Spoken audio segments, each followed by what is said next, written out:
Hello, on continue de façon logique le décortiquage des fonctionnalités de Twinmotion. Donc là, on va parler des statistiques. C'est quelque chose de très important dans Twinmotion pour la compréhension de l'état de notre ordinateur. Donc, let's go. Ok, pour visualiser ces statistiques, on va juste aller au pied de page.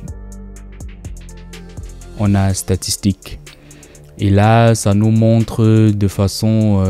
donc là, il y a déjà Overview. C'est un aperçu général. Donc là, on a déjà le nombre d'images par seconde qui est affiché. Là, on est à 20, 21. Et en dessous, on a les différentes statistiques. Donc là, on a par exemple 62% de la mémoire de la carte graphique est utilisée. Et on a 67% de la puissance de la carte graphique est sollicitée. Et pour le processeur, c'est 61%. Donc ici, on a les indications par exemple sur le nombre de triangles qu'il y a sur notre viewport. Actuellement, on est à 10 millions, 100 000 triangles. Et les textures ont une capacité actuelle de 2,5 Go. Les volumes 3D sont à 1,2 Go. Et là, on a 8 sources lumineuses sur notre scène 3D. Et dans la scène aussi, on a 407 objets.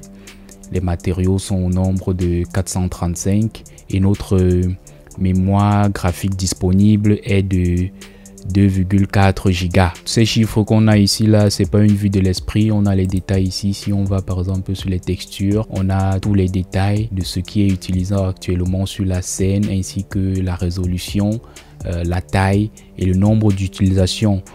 Donc là, on voit qu'il y en a des 4000 pixels, 2000 pixels, etc.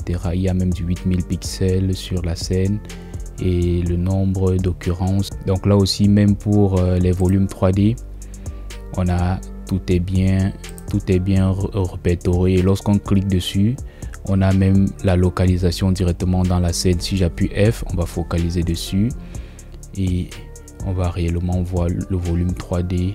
Donc en gros, c'est lié à la qualité, à la capacité de votre ordinateur. Et vous pouvez aussi paramétrer tout ça ici.